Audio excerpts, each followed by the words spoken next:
انت لو جيت بصيت ان الناس اللي بتدخل كليه الهندسه ان الناس ديت الصفوه ليه بيسقطوا؟ ايه لازمه وجودي في الحياه؟ انا مش عارف الدخله اللي انا دخلتها دي صح ولا لا. ثالثه. السلام عليكم، اهلا بكم من جديد في اول لقاء ما بيننا فيس تو فيس. النهارده معايا الباشمهندس حازم. عاوزك بس تسيبني دقيقتين مع الشباب لان اتفضل في اتفضل براحتك طبعا. في شجار هيحصل دلوقتي ما بيننا. اولا ومبدئيا تمام، بعتذر عن الغياب والاختفاء بتاع الفتره اللي فاتت، يعني تقريبا سنه ونص. انا لا رفعت فيديو ولا اتكلمت في محاضره ولا حتى عملت بوست واحد، وده بسبب انا ما بحبش اقول اعذار، ولكن يعني انا بسبب نقلت شغلي هنا وبقى شغلي فول تايم، فبالتالي يعني هو اسمه فول تايم. انا بقوم الصبح اصلا الساعه 5 ونص بقوم الساعه 5 ونص يا دوب باخد شاور واصلي واقعد افطر، وبعد كده بنزل شغل بيبتدي الساعه 8 ونص كده بينتهي الساعه 6 ونص، فبيبقى انت بتتكلم في 10 ساعات. انا مثلا لو جينا حسبناها انا بشتغل 10 ساعات تمام، تمام. بنام من 5 ل 6 ساعات، 15 ساعه، حلو، قول عندك 16 ايام، ساعه عندك ايام من اجازه. ال 24. عندك ايام اجازه. ماشي، انا معاهم مش معاك انت. بكلمك في الايام العاديه، يبقى متبقي معايا كام؟ 16 من 24 8 ساعات. 8 ساعات دول انا شايل منهم النوم، فانا اكيد مش باكل وبشرب في 8 ساعات. يبقى حلو. انا ستيل لو اي حد بيقول انا ما عنديش وقت يبقى هو ايه، كذاب. يعني هو انا معترف بده تمام، بس مؤخرا الحمد لله بدات اعمل مانجمنت للتايم بتاعي وبظبط كل حاجه، وشغلت حاليا على الكورس بتاع الماشين ايلمنت ديزاين بفيديو جديد. باذن الله انا شغال عليه، واول ما يخلص باذن الله هرفعه. ولكن انا في موضوع استوقفني وهو ده سبب بدايه المحتوى اللي احنا هنبدا فيه. وهو انت عارف يا حازم ان هو مثلا في الشغل في مهارات متطلبه. تمام. انا كل الفتره اللي فاتت ديت كان المحتوى ان انا بقدمه كله تكنيكال، قاعد اتكلم في تصميم وحسابات وحاجات كتير. انت شفت وواجهت الموضوع ده بنفسك والمشاكل ديت بنفسك، ان في ناس بيبقى عندهم المعلومات وبيبقوا خريجين جامعات وكل حاجه، ولكن مفيش مهارات. بالظبط. والمهارات اللي احنا بنتكلم فيها اللي هو احنا عندنا مهارات تكنيكال او مهارات فنيه ومهارات شخصيه. المهارات الفنيه جزء بسيط منها، او خلينا نقول بقى المهارات الشخصيه ديت بتستحوذ على اكتر من 80% من المهارات. المهارات الفنيه هي مهمه، ولكن انت عمرك ما هتعرف تبريزنت فكره عندك، او ان انت تعرف تقدم شغلك سواء بيبر وورك او ان انت بتتكلم عن فكره عندك او الكلام ده من غير عندك سوفت سكيلز او مهارات شخصيه. اكيد. فهو ده الجزئيه اللي المفروض هنتكلم فيها خلال المحتوى دوت. مش محتاجين نحضر لحاجه، يعني انا باذن الله الوقت مثلا بدل ما افضل قاعد انا على طول بقعد مع حازم مثلا نقعد نتكلم وندردش في موضوع مختلف، فبدل ما نقعد ندردش كده من الفراغ لا احنا هنسجل فيديو هنتكلم فيها عن التجارب اللي احنا بنمر بيها سواء في الشغل سواء في الدراسه، مرينا بيها في الدراسه، سواء في علاقتك باصدقائك وزمايلك في الشغل، رئيسك في العمل، كل الحاجات دي كلها ان شاء الله هنتكلم عنها من واقع التجربه الشخصيه. وبلس كمان ان هي الريفرنس فيها هيكون الستاندرز بما يتماشى مع الدين والمجتمع تمام. فاول حاجه انا من وجهه نظري ان انا اشوفها ان الواحد يبدا بيها اللي هو ايه لازمه وجودي في الحياه. انا مش عارف الدخله اللي انا دخلتها دي صح ولا لا، بس يعني كويسه. مش على الدخله الاولانيه، سيبك الكلام ده يا جماعه، ده اول مره فايه فاعذروني يعني. ولكن انا بتكلم ان هو ايه، انا مش عارف ممكن اوصفها كويس، اللي هو جزئيه ان الواحد عشان يحط اهداف ليه في الحياه. يعني انا مثلا انا شغال وعشان امبروف نفسي في الشغل والكلام ده، كل دي ما زالت حاجات بسيطه، انما في اصلا هدف اساسي والمفترض ان انت بتشتغل على اساسه وبتجمع معلومات على اساسه، ان هو وجودك في الحياه. انت لازم تبقى عارف كانسان انا موجود ليه في الدنيا. يعني هو عارف ان هو موجود في الحياه دي فتره مؤقته. احنا كبرنا كام 120 سنه، وفينا ما لا بيكملش مش 20 سنه. 120 لا سنه. انا بتكلم اللي هو كرينج الانسان بيعيش فيه حاليا. اللي فوق ال 100 دوت بيبقى سبيشال كيس يعني. يعني هو انت شايف ان هو 100 سنه، 100 سنه ده مش رقم كبير. لا طبعا. فهو وجودنا في الحياه هو مجرد بدايه. ليه؟ لانك انت لو تيجي تتخيل كده ان في حياه بعد الموت وكده موضوع كبير. فعشان كده احنا بنشتغل على فيما بعد، يعني ال 100 سنه دوت ما بتشتغلش على اساسهم او بتحط الهدف بتاعك على اساسهم، الهدف الكبير بيكون على ما بعد ال 100 سنه دول. لا هو القرآن كان بيقول لك ايه؟ يا ليتني قدمت لحياتي. اه. حياتي اللي هي ما بعد الموت دي مش حياة، اللي احنا فيه ده مش حياة. مم. اللي احنا فيه دوت ما هو الا بيحدد حياتك اللي جاية تبقى عاملة ازاي. احنا يا جماعة حياتنا اللي احنا عايشينها دي كلها ما هي الا بتحدد لك طريقك، هتروح الجنة. اختبار من الاخر. اختبار بالظبط. ف... فالدين هو اللي بيحدد كل حاجة. ولو واحد غلط بيرجع تاني لربنا، دي ولو ما يغلط فيهاش تالت كلام خالص. ويرجع رابع وخامس وسادس، وال- بيقول لك ان الله لا يمل حتى تمله يعني. فهو انت الريفرنس فعلا في حياتك الدين، ده بيحدد معاملاتك سواء مع اهلك اصحابك في شغلك. فانت بالتالي مش هتاذي حد ومش هتاذي نفسك. انا في جزئيه عاوز اتكلم فيها بس مش عاوز ادخل في تفاصيل فيها. لازم تاكد على جزئيه علاقتك بربنا ديت. فانا شايفه الهدف الاساسي. احنا كل الحوار اللي احنا بنتكلم فيه او السلسله اللي هنبدا فيها ديت عشان خاطر تغير من طريقه تفكيرك او الميثودولوجي بتاعتك. لان في الاول وفي الاخر احنا بنتكلم دلوقتي على مهارات شخصيه. انا مثلا معايا مهارات فنيه هي ان انت خدتها، وليكن احنا درسنا في نفس القسم، درسنا في نفس الكليه. ايه اللي يميزك لما انت تقدم معايا في نفس الوظيفه؟ هي المهارات. هو عمل الانترفيو ليه اصلا؟ أيوة. عشان بيعرف بتتكلم ازاي، بتتعامل ازاي، مم. هتعامل في الضغط ازاي. حتى لو انت قلت له انا بتعامل تحت ضغط او انا مش بعرف هنسى- اشتغل، هي مش كلام. هي اول ما بتبان من ما هو طريقه الاسلوب. اي شغل بيبقى فيه فتره اختبار 3 شهور 6 شهور. انت لو قلت له انا بتحمل تحت ضغط او بعرف اشتغل او ايا كان الموضوع، هيبان كله هيبان يعني. صح. هي مهاراتك الشخصيه دي اللي بتحدد كل حاجه. طريقه استقبالك للمعلومه، طريقه ردك على المديرين بتاعتك، طريقه تعاملك مع مثلا اللي انت مديرهم، كل الحاجات ديت يعني. انت عامل ايه؟ انا بخير والله. حازم يا بس. جماعه لا هو ولا صاحبي ولا زميلي في الشغل. الفكره كلها ان احنا اتعرفنا على بعض من خلال واحد صاحبنا، يعني اللي هو ايه مشترك. فهو كلمني قال لي في واحد صاحبي موجود عندك في الامارات وكده، ف ساب الشغل بتاعه وهو حاليا بيدور على شغل جديد كده يعني. فالمهم حازم كلمني قال لي يا باشمهندس انا اولا مش ميكانيكا ولا ليا علاقه بالمجال بتاعي، الشغل اللي انا بشتغله او كده هبقى نتكلم عنه بعدين. فالمهم قلت له خلاص يا حازم، بس هو انا محتاج حد بس ايه يعمل 1 2 3. وكان في حد فعلا ماشي. فهو ايه الفكره ان حازم هياخد مكانه احتياطي وبعد كده هيشتغل شغلانه تانية يعني. المهم حازم كلمني ورد عليا رد انا بصراحه ما تخيلتوش، اللي هو انا مقدم في شغل تاني فمعلش سيبني اسبوع وهرجع لك تاني. يا حبيبي ما انت اللي طالب الشغل، انا مش مثلا طالب عارف حازم ومهاراته فانا طلبته للشغلانه، لا هو عاوز الشغلانه ديت. فانا قلت له خلاص ماشي تعالى انا مظبط لك كذا كذا وهكلم البوس بقى في الشغل والكلام ده. بس ايه حازم صدمنا كده، سبته اسبوع وبعد كده جيت له على اخر الاسبوع بقى ايوه يا حازم ان شاء الله هنبدا ان شاء الله من السبت بقى، لان الواد اللي كان عامل ريزاين خلاص مشي. ف يلا يا حازم هتيجي ممكن تسيبني اليوم الاثنين لان عندي انترفيو. انت اصلا انت كنت متخيل انت بتقول ايه؟ صريح انا يا اسطى مش صراحه يعني. انا لو انا واحد دلوقتي ولا اعرفه ولا صاحبي ولا زميلي في اي حاجه يعني، اول مره اعرفه وكنت اول مره. لا انت جيت لي مره، جيت مره جيت المكتب مره. وبعد كده قلت لي خلاص سيبني بس اسبوع ارتب حالي لانه كان يعني لسه ناقل في مكان جديد وبتاع والكلام ده. فبس انا الكلام مش والله عارف انت عارفه ولا لا، بس اول مره قعدت فيها مع رئيس مجلس الاداره يعني وكده قلت له على فكره حازم مش هيكمل معانا. انا عاوز اقول لكم ان حازم دلوقتي يعتبر اهم حد في الشركه والله العظيم بدون مبالغه يعني. عشان كده هو معانا النهارده والله يا يعني. جماعه عشان يقول لنا خبرات. الموضوع دوت رزق يعني. هو رزق، أيوة ربنا طبعاً. كاتب لك رزق في كده. مع ان انا كان ردي صعب، انا مش شغلي ميكانيكا.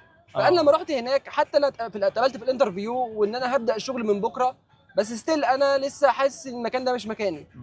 ويشاء ربنا ان هو الشغل اللي انا قدمت فيه ما كانش افضل حاجه، او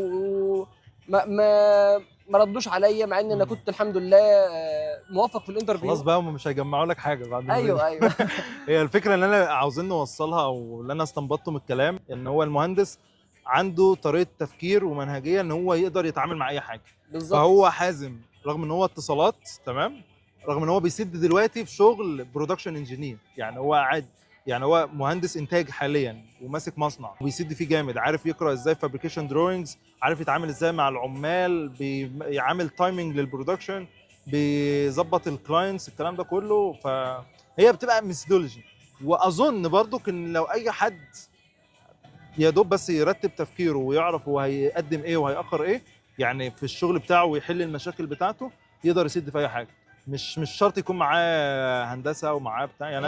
هي انا معاك في ان انت بتقول للمهندسين يشتغلوا اي حاجه، بس بجد لو هو حياته كلها كانت اكاديميه يعني هيبقى واقع في حاجات كتيره. اكيد طبعا لازم أكيد طبعا. لازم يعني خبره في الواحد لو بينزل يدور من هو اولى كليه في سوق العمل، بيروح مصانع، بيعمل تدريب، يروح يشتغل، يبقى في تيم وورك مع حد، يبدا يتعامل مع الناس او ما مع هي- مع الدكاتره. انا كان عندي مشكله يعني وانا في الكليه ان انا بخش امتحان الشفوي، يعني انا امتحان الشفوي ده بالنسبه لي كان كابوس، مع ان انا عارف والموضوع فل سهل يعني. بس ستيل انا كان عندي مشكله لحد ما انا نزلت وبقيت اتعامل مع الناس واتعامل مع الدكاتره، ان انا اعرف اقف قدام حد او اتكلم معاه.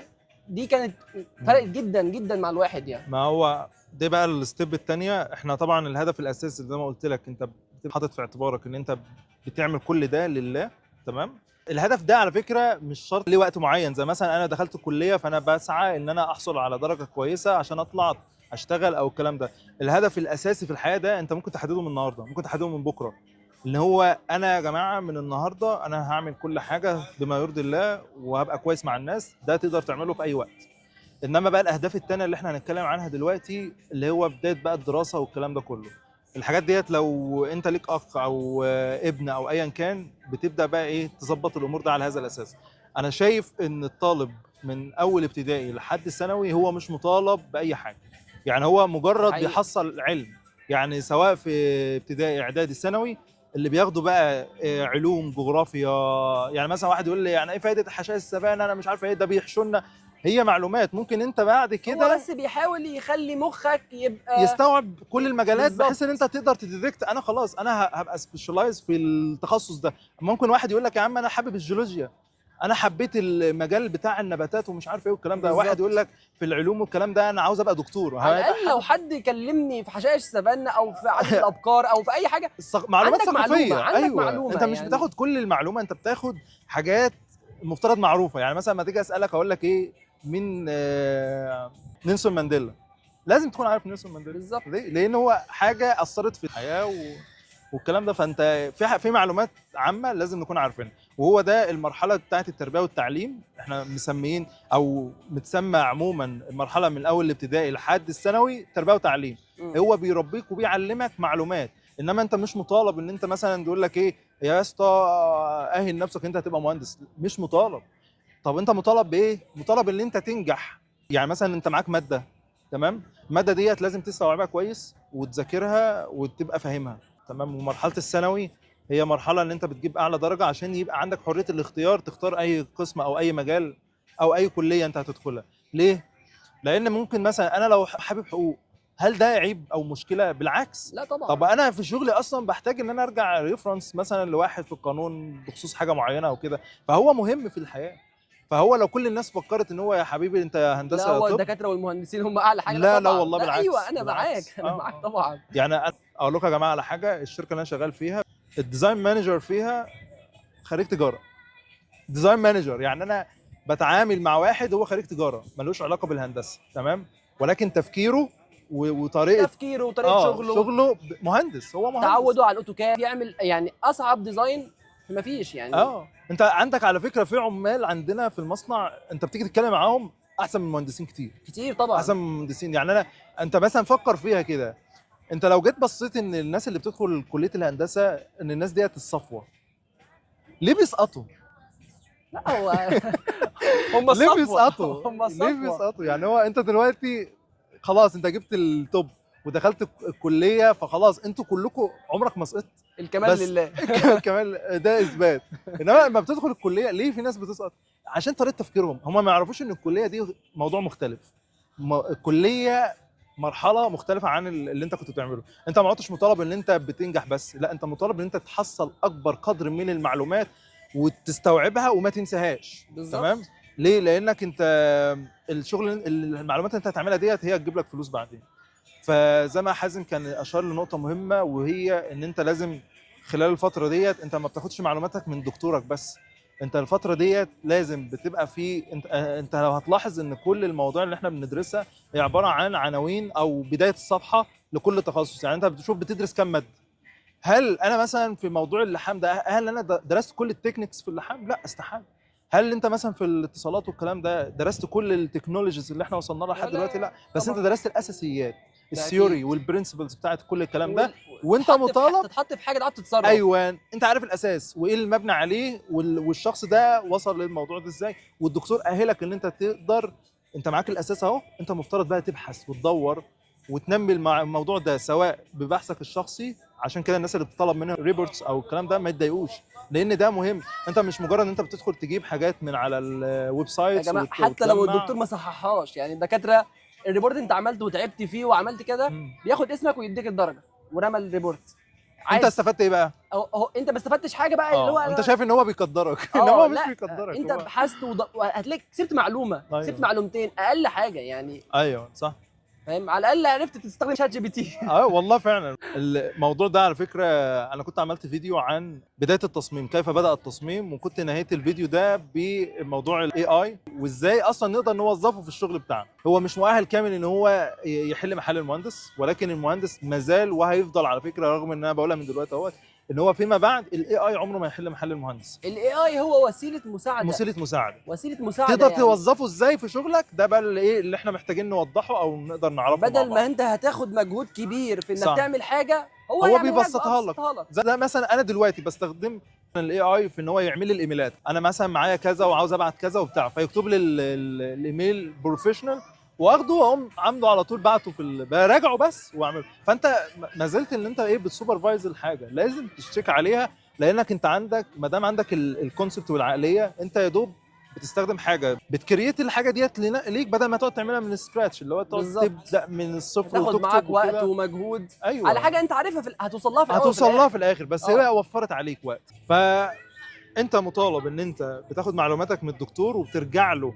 في حاله ان انت مثلا في معلومه مش متاكد منها، او ان انت جبتها حصلتها من على النت او حد قالها لك، فانت بترجع له ان هو المصدر بتاعها ده هل هو تمام؟ طب النقطه ديت انا مش فاهمها كويس، لانك ممكن، انا بالنسبه لي ببص على اي كتاب ان هو ممكن يتفهم باكتر من وجهه نظر.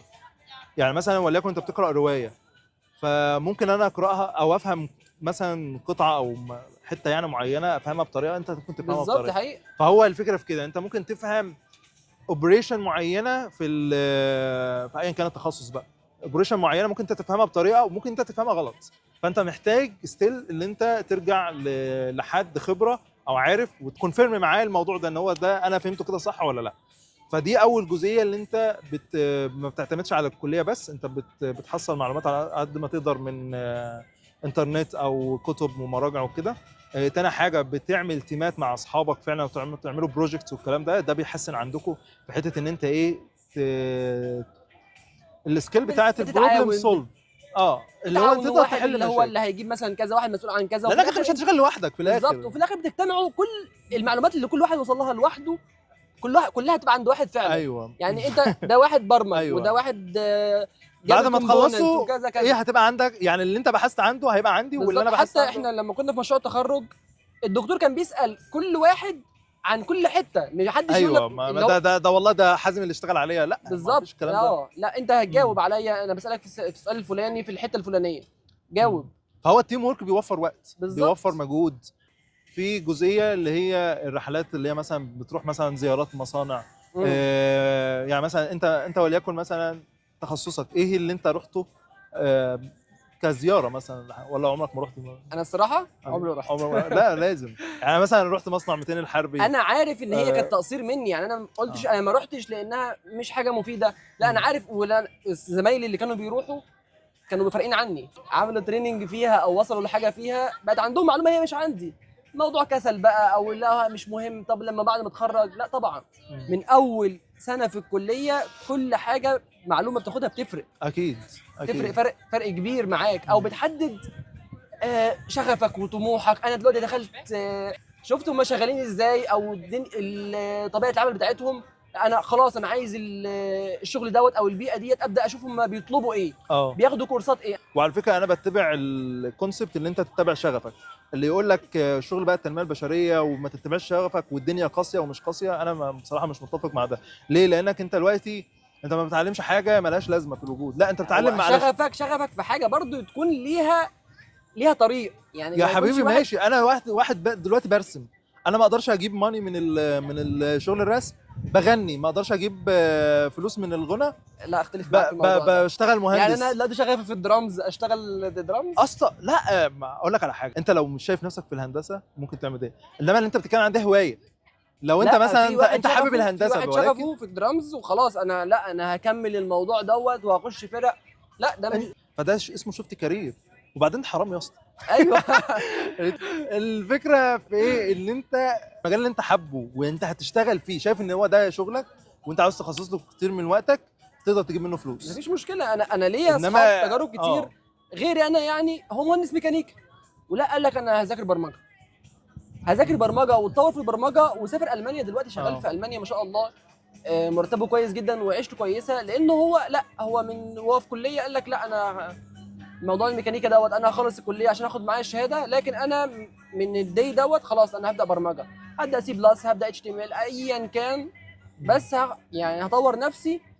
مش هقول لا انا ايه اللي يخليني ابعد عن المجال الصعب دوت واخش مجال مش مجالي خالص، لا انت ممكن تخش مجال مش مجالك خالص وتبقى احسن من اللي هم مجالهم، لانك انت شغفك فيه، انت حبيته وانت طورت نفسك فيه. اي كليه بيبقى لها تخصصات وافرع. ده اكيد. فانا مثلا في اول سنه ديت انا يا دوب بتعرف على الدنيا، طريقه التفكير بتاعه الجامعه، الكلام ده دي كله. سنه اعدادي. هي سماء اعدادي، لانك انت بتعدي نفسك ان انت في مرحله مختلفه تماما، طريقه تفكيرك المفروض تتغير. بيدوك كيمياء وهيدوك فيزياء وهيدوك رياضه وهيدوك برمجه، ايا كان كل الاقسام. فهو بعد كده انت بتدخل القسم اللي انت اخترته، تمام. القسم اللي انت اخترته ده انت من وقتها خلاص انت لازم بتعد نفسك لسوق العمل، بتشوف ايه اللي انت مطالب بيه.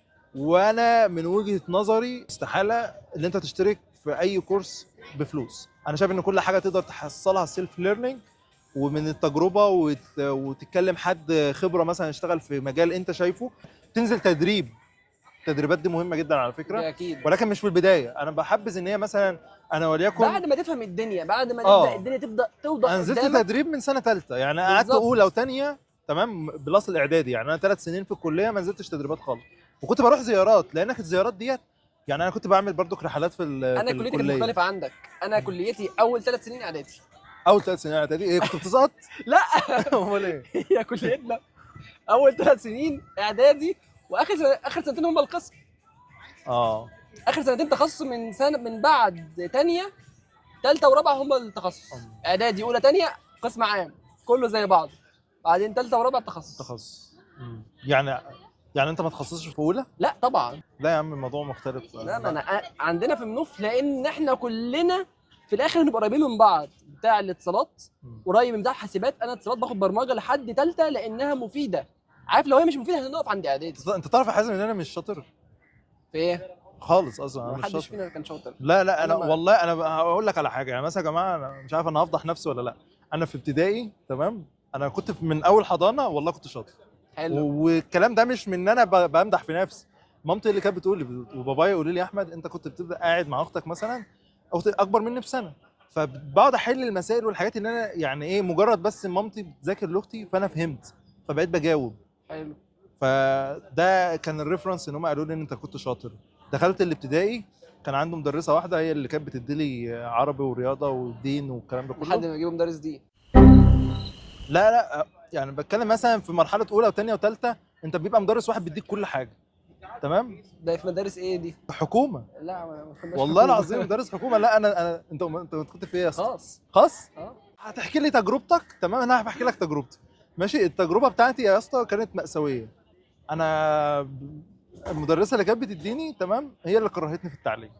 انا واحد كرهت التعليم قسما بالله. جيت في مرحله اللي هو ايه انا في ابتدائي، يعني انت عارف موضوع اللي هو المقارنه بالقرايب ده. أيوة. انا كان بنت عمتي كانت معايا في نفس الفصل، بلس ان المدرسه اللي كانت عندي كان جدي بيوصيها عليا. انا مش عارف هو بيوصيها عليا لايه، يعني مامتي بتقول انت كنت شقي، بس هو مش شايف ان هي لا علاقه. يعني انت مالك؟ انا ما كنتش شايف المدرسه، انا كنت محترم جدا وهادي جدا، وكل الناس بعد ما خلصت الثلاث سنين بتوعها ورحت بعد كده كله كان بيشهد لي ان انا محترم وطيب. اجل سيدي والله والله العظيم بجد. المهم انا في مره انا كنت ما بسمعش الكلام يعني، ففي مره مامتي بتقول لي يا احمد قلنا الصبح يعني، فبتقول لي يا احمد ما تجيب لبن ليكوا عشان ايه تفطروا والكلام ده. فانا هل ينفع احكي الكلام ده ولا لا؟ هتطول قوي يعني، انت هتطول فيه لا قوي. طب هحكي بقى. المهم ايه قمت انا قلت لها لا مش رايح، مش مهم نشرب لبن الصبح وبتاع. قالت لي عشان اخواتك. قلت لها اللي عاوز ينزل يجيب، انا نفسي مش عاوز، كنا جو شتاء. فالمهم ايه فقمت انا قلت لها بص انا من الاول في الاخر كنت محترم مش عاوز كده. حاجه، انا غلطان، انا بقول ان انا غلطان تمام. فالمهم انا هحكي لك بقى اللي بعد كده هيكونفيرم ان انا غلطان. انا عملت ايه بقى؟ انا خدت نفسي ونزلت. قلت لها طب والله انا كنت ساعتها لابس اليونيفورم بتاع المدرسه وكده ونازل، اللي هو كان بيج وبنطلون. كان مدرسة حكومية كان بيج وبنطلون يا كحلي يا اسود يعني مش عارف، عشان بيج وكحلي مش هيبقى حلو صح؟ شكله أيوة. زباله. كان اسود باين او بني غامق مش فاكر. ايا كان. ايا كان، المهم خدت نفسي ونزلت تمام. مامتي قامت زقلالي رميال، انت تعرف كلمه زقلالي ديت؟ اه. قامت رميالي الجاكيت تمام، قالت لي يا احمد البسه عشان طب وشنطتك قلت لها مش عاوز حاجه، خدت الجاكيت. العقليه المتخلفه بقى تمام، خدت الجاكيت رحت رميته في الزباله. ايوه. ليه ما اعرفش. المهم رحت كنوع من العقاب يعني. العقاب بعدين. بعدين المهم رحت يا باشا المدرسه، وقفت في الطابور. فكان في بقى ساعتها يعني اللي هو الشرطه المدرسيه والكلام ده، فممنوع ان حد يطلع الفصل قبلها. وكان في بقى بتوع لجان النظافه والكلام ده بينظفوا الفصول ويجهزوها عشان خاطر الدراسه يعني. فالمهم انا واقف مع اصحابي تحت، فقالوا لي يا احمد فين شنطتك؟ قلت لهم لا، وطبعا رايح بقى مشمر بقى والكلام ده، فباين ان انا ايه بقى انت يا اسطى. لا مش خناقه، اللي هو ايه انت ايه يا اسطى الفجر اللي انت فيه ده، جو ساقعه انا رايح مشمر ومن غير جاكيت. المهم ايه، قالوا لي فين شنطتك؟ قلت لهم انا ما جبتهاش. يا اسطى لا انت طلعتها. يعني يا جدعان انا ما جبتهاش، انت طلعتها ازاي بقى وبتاع. قلت لهم يا جماعه احنا مش هنطلع شويه كده ونطلع فوق تمام، هتشوفوا ان انا ما جبتهاش. المهم طلعنا، انا كان جنبي واحد اسمه احمد المعز واسلام المعز الصحاب، فقاعد فين الشنطه بتاعتك يا ابني؟ قلت لهم ما انا بقول لكم ما جبتهاش. هم وقتها كانوا عاوزين يمشوا لانهم عارفين ان في جريمه هتحصل دلوقتي، في كارثه هتحصل. المهم المدرسه كانت بتديني في الابتدائي دخلت. اول حاجه احمد، كان عندنا الرياضه او الحساب يعني، يا احمد جيب الهوم ورك بتاعك. المهم رحت هم ورك أنا- مدارس حكوميه. الواجب، الواجب يا عم. المهم رحت لها هناك قلت لها انا نسيت الكشكول بتاعي. قامت قايله لي تمام ماشي. طك طك دخلت جوه. المهم ايه، قامت قايله لي جيب الكتاب بتاعك وتعالى اكتب المساله ديت وحلها. المهم شديت الكتاب بتاع صاحبي اللي كان معايا وكده، قالت لي انت بتعمل ايه؟ قلت لها ما انا حاطط الكشكول في الكتاب ونسيته، ده شيء طبيعي يعني. قامت ضرباني تاني وقالت لي جيب الكتاب بتاع صاحبك او زميلك اللي جنبك وتعالى اطلع. طلعت كتبت المساله وحليتها وكنت زي الفل تمام. حلو. دخلت ترين، الحصه خلصت. الحصه اللي بعدها مين؟ هي برضه برضه. تمام. عرب، عزام جيب الواجب بتاعك. هي سالتهم كلهم ولا سالتك انت بس؟ يا اسطى كانت مستقصداني. ايوه. والله العظيم بجد مش بحور. واليوم ده عمري ما هنساه في حياتي، ومحدش كان عارفه غير لما وصلت مثلا حاجه و20 سنه فحكيته في البيت، ما كانوش مصدقين. انا هحكي لك بقى ايه اصلا الليفل اللي وصلنا له. المهم على العربي، يا احمد فين الحاجه بتاعتك؟ انا نسيت الحساب. انت عندك كام ماده اصلا عشان تنساها؟ قلت لها انا ما نسيت الحاجه يعني. قامت قايله لي تمام، طك طك ادخل. المهم طلع ايه الكتاب. الكتاب، لا ما عرفت بقى الكونسبت، ما أنا حاطط الكشكول في الكتاب. المهم ايه قعدت، قالت لي اقرا الدرس كذا، افتح صفحه كذا واقرا الدرس كذا. المهم ايه سحبت الكتاب من صاحبي، يا عم سيب بقى، وقعدت بقى ايه جبته وقعدت قاعد اتهرم من الصبح، انا بتحفل عليا من الصبح. ايوه. المهم قعدت قرات القطعه بتاعتي والدنيا زي الفل ومش عارف ايه. قاعد بقى بيتحفل عليا. قالت لي طب بقول لك ايه، جيب لي كده الشنطه بتاعتك، انا عاوز اشوف انت ما جبتش مادتين، وفي عندنا دين وفي العاب مالهاش كتاب. اللي هو ايه، وريني انت جايب ايه بقى. المهم قلت لها انا ما جبتش شنطتي. ايوه انت جاي طرزان بقى. وقامت ماسكاني ضرباني. انا عاوز اقول لك ان هي ادت لي بركبتها في بقي. والله العظيم ادت لي بركبتها في دي بقي. نينجا دي. والله العظيم لقيت سناني بتجيب دم. وانا اول ما شفت الدم قعدت اصوت لحد يعني مرات خالي كانت مدرسه في الفصل جنبنا، قامت داخله انت بتعملي ايه، وقامت واخداني عامله لي والكلام ده.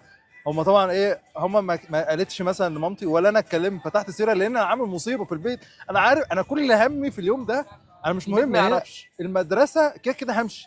انا هروح هناك هتضرب، انا في علقه وعاوز اقول لك ان انا مش فاكر انا اتضربت يومها ولا لا من ماما، بس اللي فاكره العلقه بتاعت المدرسه دي.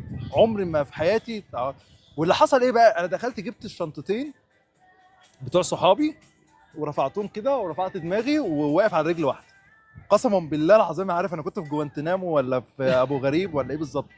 قعدت اليوم الكامل كده وروحت وخلاص. ماما بقى بحكي لها الموضوع ده قدام بابا وجدي وكده، الكلام ده وانا عندي 20 سنه. ومن هنا في نقطه عاوز اتكلم فيها.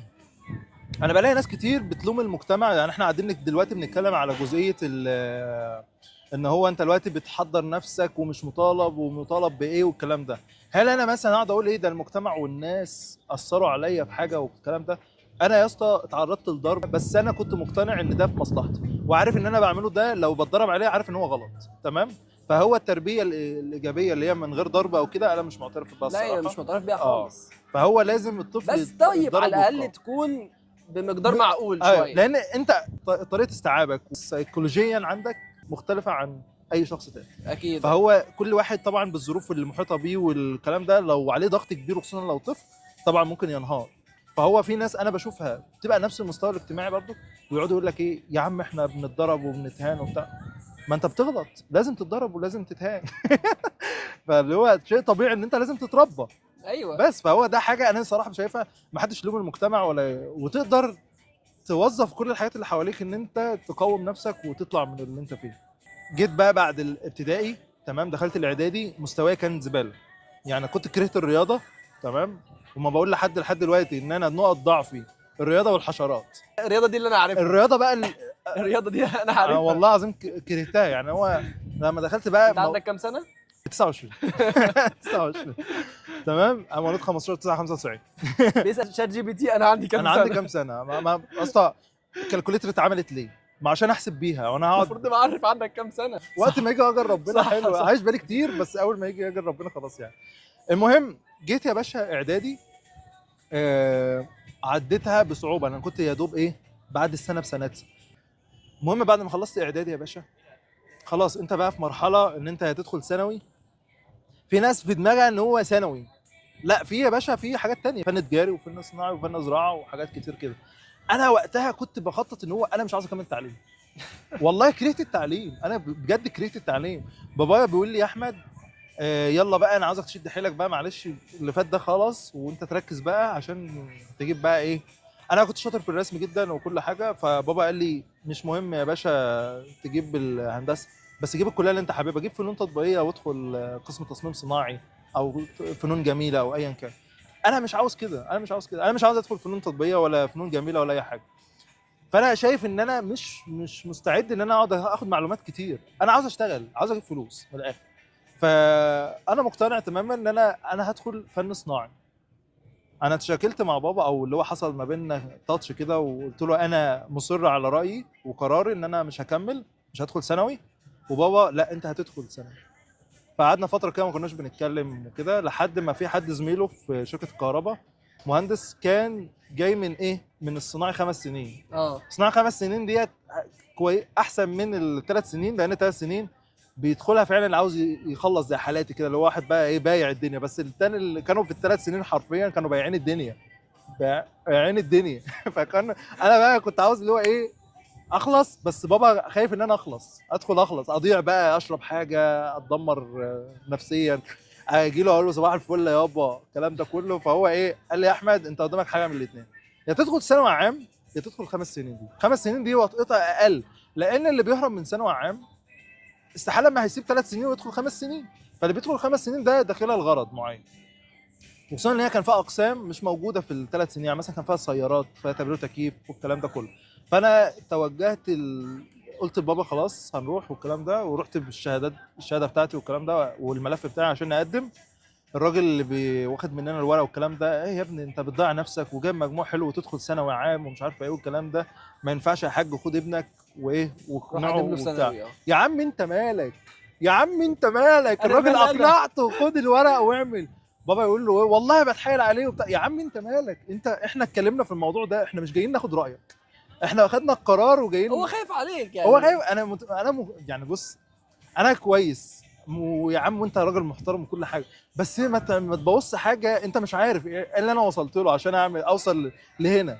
فخلاص خد ورقي بقى والكلام ده. دخلت يا باشا ال5 سنين، قضيت اول سنه عملت مشاكل الدنيا، وابقى ممكن ابقى احكي بقى الحاجات التفاصيل فيما بعد. المهم دخلت بقى ايه اخر قسم ممكن كنت اتخيل ان انا ادخله، قسم تبريد وتكييف. انا كنت عاوز ادخل سيارات، بس صحابي المحترمين اللي انا اتعرفت عليهم كل الناس محترمه، بس في الظروف بقى والعوامل والصحاب ساحب والكلام ده كله. ففي ناس انت طبعا ما ينفعش انت تفضل معاشرهم كتير او كده. فاصحابي اللي انا طريقتهم نفس طريقتي دخلوا تبريد تكييف، قالوا احنا عاوزين تبريد تكييف بيكسب ومش عارف ايه والكلام ده. فقلت لهم خلاص تمام ماشي. انا دخلت معاهم واستغنيت عن سيارات، لان سيارات كان فيها الناس اللي عامل معاهم مشاكل. فقلت خلاص انا هدخل تبريد تكييف وكده. عاوز اقول لك ان انا قابلت شخص هناك غير طريقه تفكيري في الحياه. باشمهندس جمال فرغلي. باشمهندس ده هو كان خريج هندسه ميكانيكا وكان رئيس القسم عندنا تبريد وتكييف. احنا كان عندنا معملين، معمل تحكم ومعمل تاني اللي هو ايه بنقعد نوصل فيه ونلحم ومش عارف ايه والكلام ده. انا دخلت القسم عنده، الراجل ده عرفني. يعني انا لو سالتك الفرق ما بين البرنسبل والثيوري والهاو ات وركس والستبس مثلا والكلام ده، في حاجات مشابهه، بس عاوز اقول لك ان انا ممكن اخلي لك كل واحده ديت مختلفه وتعبر لك عن حاجه مختلفه لنفس الاوبريشن. يعني مثلا انا بتكلم عن مثلا عن التروس، فالبرنسبل بتاعت التروس غير الثيوري بتاعت التروس غير الهاو ات وركس، الحاجات دي مختلفه. هل أيوة. تعرف الكلام ده؟ اكيد لا يعني. الراجل ده عرفه لي وانا في صنايع. هل تعلم ان هو كان بيسقط الناس اللي كانت بتكتب بالنص؟ مش بيسقطهم، بينقصهم. ايوه يعني انت لو كاتب الحاجه زي ما قال الكتاب ما بيقول كده فعلا كاتبها كده بينقصها. هو عايزك تكتب، اللي يكتب بالطريقه اللي هو فاهمها فاهم بيها اه. هديله درجه اعلى. مم. وكان بيعمل معانا حركه حلوه قوي. احنا كنا بنروح الصبح الساعه 7:30، تمام، بندخل المدرسه يعني والشغل ده ونطلع فوق. ما كناش بناخد مواد في اول الحصص. احنا كان بيسيبنا لحد الساعه 11 نفطر ونظبط حالنا وكل حاجه، وبعد 11 يدخل يقول لنا يلا يا جماعه جاهزين. بتاع هو ما كانش بيدينا لوحده، كان في اساتذه تانية، الاستاذ احمد عبد الواحد، الاستاذ خالد هجرس، الاستاذ ايميل، كل الناس ديت بصراحه. والناس التانية بقى اللي هم كانوا بيدونا عربي وانجليش والكلام ده كله، طبعا عمري ما انساهم وعارف اسمائهم من غير ما انسى اي حد. والله دولت فضلهم بعد ربنا واهلي في البيت، هم الناس ديت غيروا طريقه تفكيري. فهو علاقتك باهلك، الناس اللي بتاخد منهم معلومات وخبره، ده بيغير في طريقه تفكيرك. فهو كان من اول الناس اللي غير طريقه تفكيري في المرحله ديت باشمهندس جمال فرغلي. انا عايز اقول لك ان احنا كنا بنستخدم ساعات البروجيكتور. انا مش عارف الكلام ده هيبقى صح ولا لا. بنستخدم البروجيكتور نتفرج على افلام واحنا بنفطر. كان الراجل بتاع الفول والطعميه قدام المدرسه، نبعت له الفلوس تمام بالثبت، والله كنا عاملين ثبت، نبعت له الفلوس يجيب لنا فول والطعميه. وكان في كاتل بقى طبعا في المعمل، نعمل دور شاي والكلام ده ونشرب. يا اسطى انت احنا بنسجل، ابوس ايدك. طيب انا سايبك. بتعاكس مين؟ فبنشرب يا باشا شاينا ونروق مزاجنا. بعد كده نبدا بقى ايه اليوم الدراسي بتاعنا. بروح الساعه 1:30، هروح هناك البيت اغير. وكنا كان مأجر لنا شقه احنا في المنصوره في شارع اسمه شارع محمد فتحي. كان في شقه هناك بنقعد فيها من الساعه 3 لحد الساعه 9 بالليل. الوقت ده احنا كنا بنقعد نتكلم في الدين والسياسه وفي العلم اللي احنا بندرسه يعني، ونقعد نعمل امتحانات ونحل. فكانت حياتي معظمها اولموست معاهم. يا دوب كنت بروح اقعد مع اهلي شويه واقوم ايه داخل نايم على طول. فحياتي كلها كانت معاهم، مع اصحابي ومع اساتذتي. تمام، طريقه تفكيري اتغيرت تماما. اما وصلت سنه 5 انا ما كنتش متخيل اطلاقا ان انا على مدار ال5 سنين ديت انا كنت بطلع الاول على المدرسه. كل وفي سنه ايوه، وفي سنه 5 طلعت السابع على الجمهوريه والاول على المحافظه. انا جيت مرحله بعد اللي انا امتحنت والكلام ده بس بقى والنتيجه ظهرت وكده، كانوا كل يوم بيكلموني اروح اتكرم في مكان.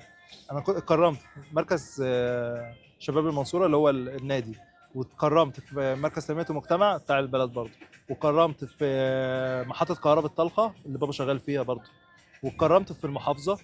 انت متخيل كنت كل يوم تكريم تكريم تكريم تكريم. فلا كانت المرحله دي بقى وصلت فيها قالوا لي خلاص يا احمد انت كده عديت، ادخل الكليه وانسى الدنيا.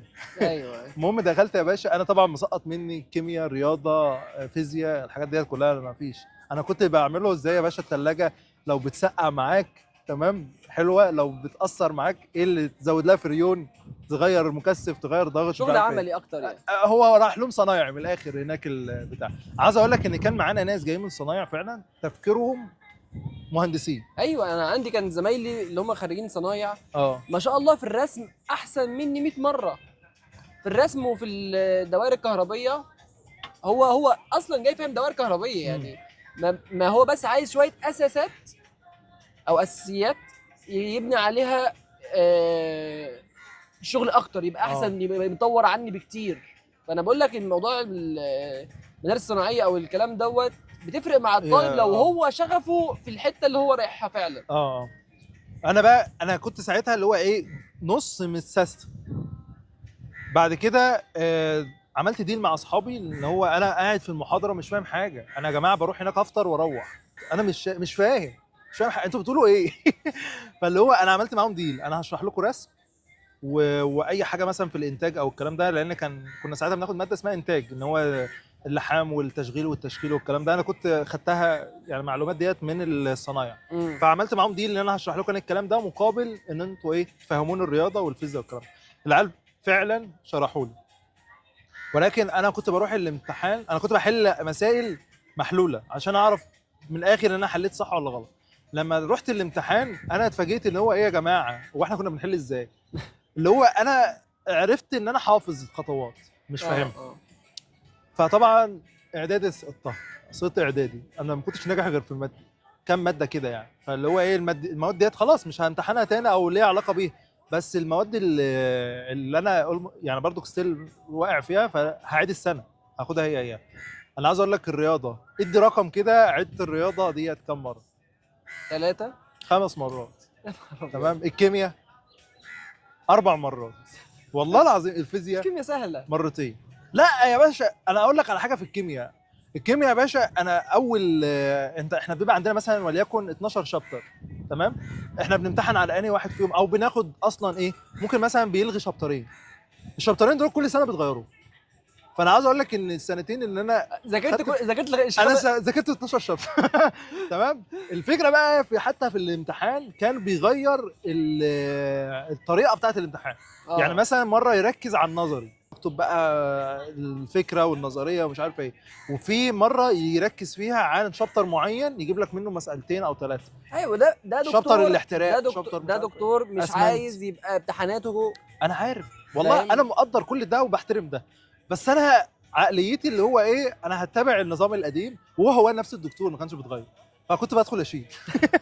لحد ما رحت له والله العظيم بجد، قلت له يا دكتور انا مش عارف اقدر اقول اسمه ولا لا، قلت له يا دكتور انا يئست خلاص، انا تعبت، انا تعبت ومعايا قسم ومواد وبتاع، والكيمياء ديت مش اهتماماتي اساسا يعني خلاص. فالمهم قال لي احمد ما تقلقش ومش عارف ايه والكلام ده، والحمد لله نجحت فيه. بس مش عارف بقى حبا وتعاطفا. لا والله بجد انا كنت حالل حاجات وفيها اسئله كنت سايبها، انا كنت سايب فوق ال3 اسئله. هما كان الامتحان باين 5 اسئله ولا 4 اسئله، يبقى سايب مثلا تعاطفا. مش عارف بقى، بس هي بتيجي من عند ربنا. عديت. بعدها بقى يا باشا الانسان بيبقى محتاج شحنه ايمانيه او ان حاجه تقومه كل اسبوع او كل فتره، خليها كل فتره زمنيه. فاحنا بالنسبه لنا كمسلمين ان هو يوم الجمعه ده تمام، زي ما بيحصل كل سنه رمضان، كل فتره موسم بيجدد فيك النشاط الايماني. فبرضو كاسبوعيا كان موجود يوم الجمعه. في 2 اثروا في حياتي برضو. اول واحد اثر فيا في طريقه ان انا اظبط المعلومات واكتبها بطريقه كويسه والكلام ده، كان الشيخ محمد بشار في خطبه الجمعه.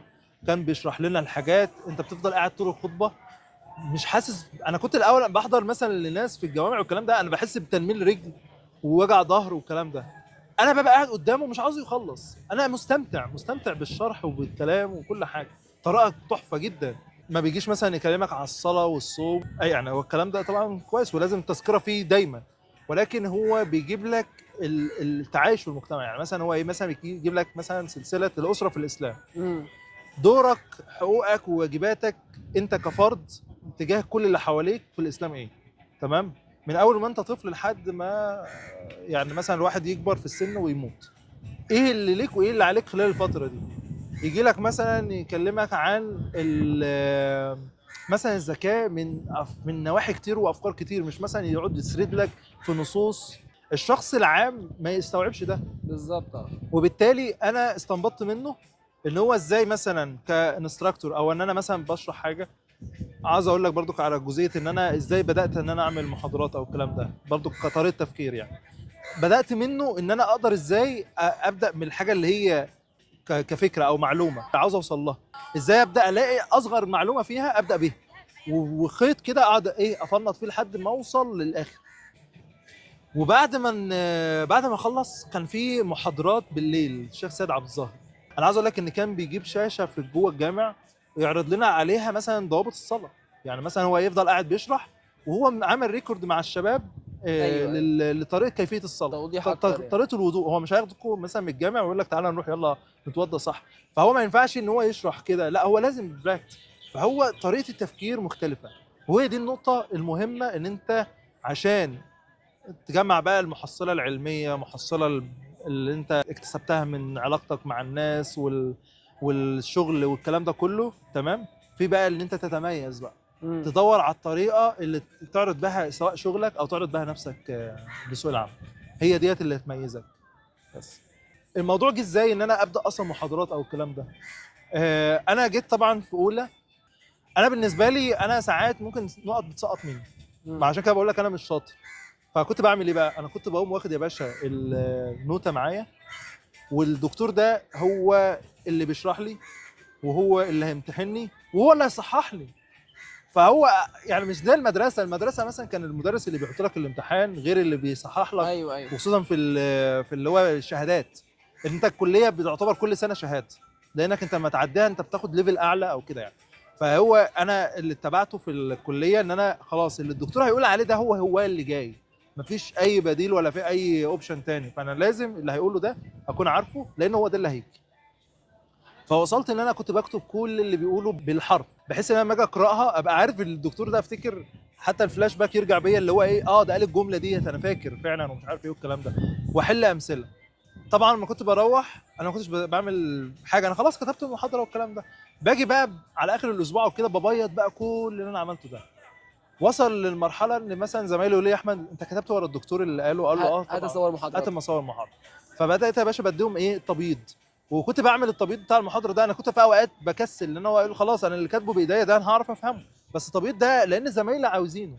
تمام. فكنت بكتبه بطريقه شجعني ان انا اكتبه اكتر. بلس ان في واحد يقول لك يا احمد انت كاتب دي بناء على ايه؟ الدكتور شرحها ازاي؟ فاقعد اشرحها. فلاقيت نفسي ان هو لا ده يا جدع كونسبت بتركز على المعلومه اكتر أيوة وتعيد عليها ان انا ابقى فاهم المعلومه عشان اقدر اشرحها لك. انا ملزم، لان انا لو اديتك معلومه وقلت لك والله مش فاهم مش فاكر الدكتور شرحها ازاي، بقى عبيط وحمار يعني. اللي هو انت اصلا مش عارف انت بتقول انت كاتب ايه. وخصوصا ان واحد يعني بالغ يعني.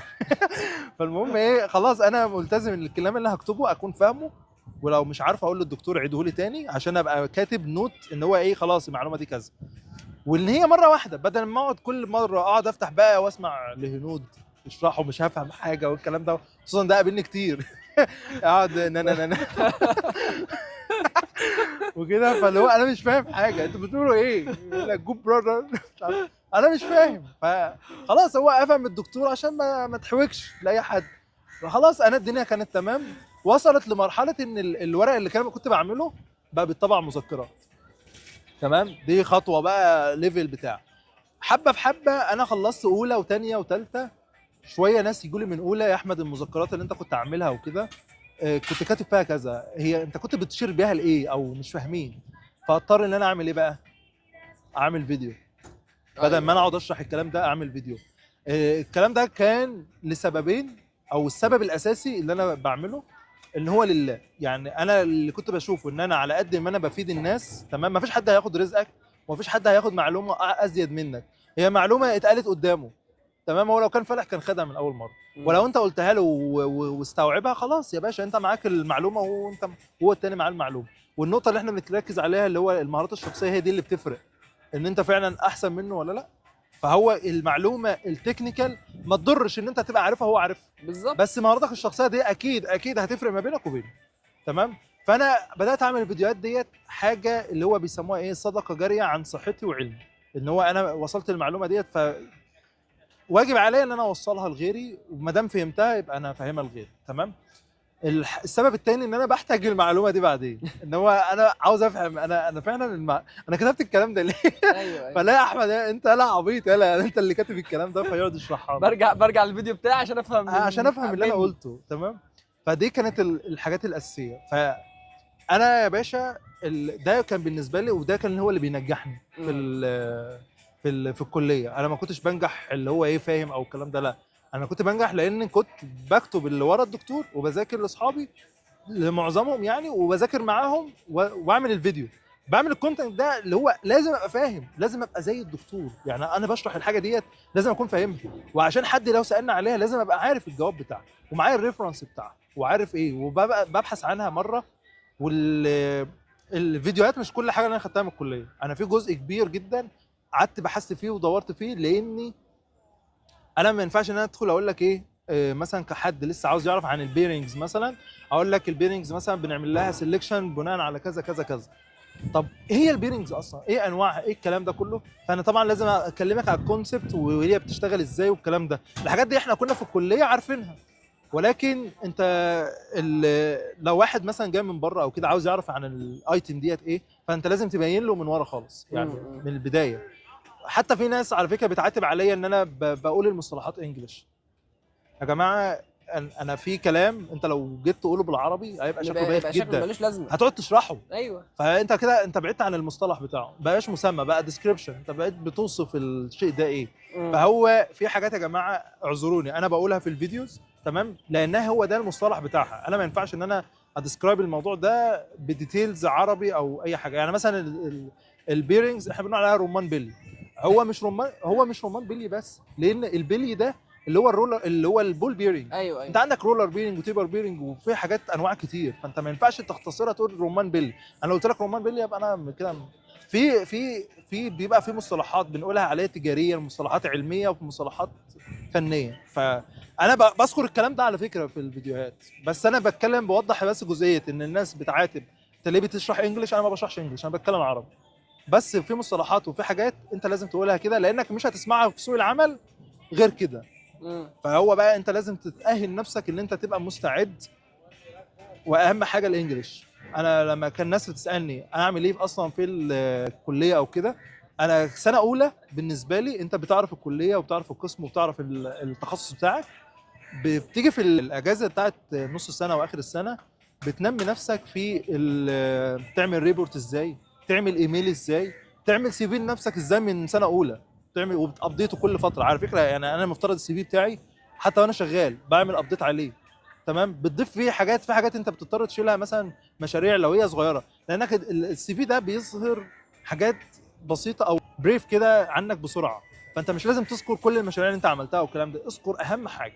أيوة. ولما تروح الانترفيو تقول له والله ده انا في حاجات تانية اشتغلت فيها كذا وكذا وكذا، بس انت بتعمل السي في ده اللي هو يجذب الشخص ده ان هو يقول لك انا عاوز اشوف الشخص ده. فهو لازم تتعلم تعمل سي في وتكتب ايميل وتكتب تقرير، تتعلم انجلش كويس وتحسن فيه الكونفرسيشن وتحسن فيه الرايتنج وتحسن فيه الليسننج. الكلام ده انا حسنت الكلام ده كله بالفرجه على الافلام والله العظيم. يعني هو الفرجه على الافلام والكلام ده، انما الكونفرسيشن لازم تقعد تتكلم بقى تبراكت الموضوع ده مع الناس. يعني مثلا ممكن تعمل شات ما بينك وبين صاحبك تقعد تتكلم معاه. انت هنا احسن حاجه ان احنا هنا الناشوناليتي كتيره قوي، فاللي هو احنا بنقعد لازم نتكلم انجليزي. نقعد نتكلم انا انجليزي. بتكلم مع ناس انجليزي لحد ما بعد شويه اكتشف انهم عرب. ايوه هو ايه ده انت بتتكلم عربي؟ ايوه آه. احنا بنتكلم انت بتتكلم على اساس ان هو اجنبي، أيوة فانت بتتكلم طبعاً. انجلش في الاساس. النقطة الثانية بعد ما بتخلص بقى موضوع الانجليش والكلام ده، ممكن لا حرج يعني ان انت ممكن تبدا في السوفت ويرز بتاعه التخصص بتاعك.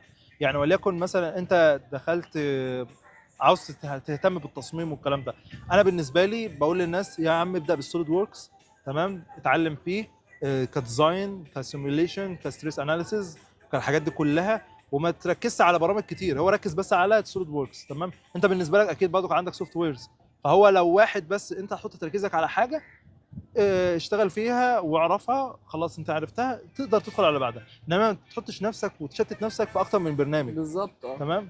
فدي كانت المراحل. بعد كده بقى النقط اللي احنا اكدنا عليها التريننج السيرشنج اللي هو السيلف ليرنينج والكلام ده كله، والشهادات كلها انت ممكن تحصل عليها. يعني انا السوليد ووركس ده انا اتعلمت سيلف ليرنينج تمام، ودخلت الامتحان بتاع سوليد وورك وخدت الشهاده منهم. ايوه دايركت على طول، ما رحتش كورسات ومش عارف ايه والكلام ده، لان شهادة انا مجانيه.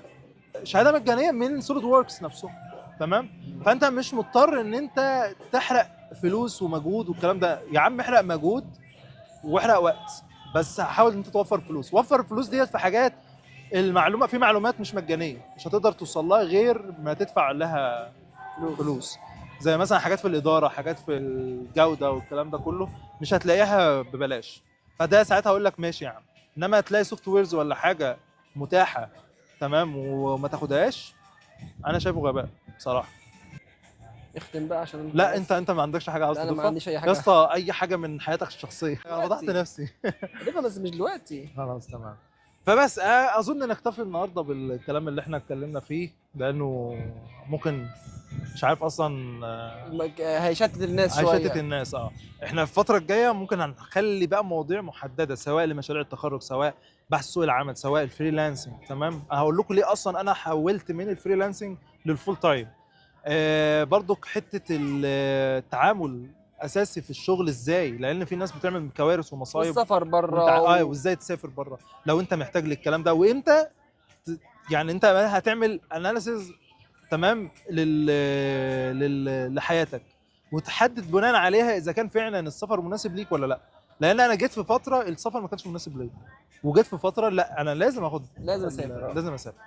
فباذن الله انتظرونا الفيديوهات الجايه هنوضح فيها كلام اكتر. ارجو ان انا ما اكونش ممل اطلاقا، حازم يعمل اللي هو عاوزه. تمام. ان شاء الله نشوفكم المره الجايه، اترككم في حفظ الله ورعايته. السلام عليكم ورحمه الله وبركاته.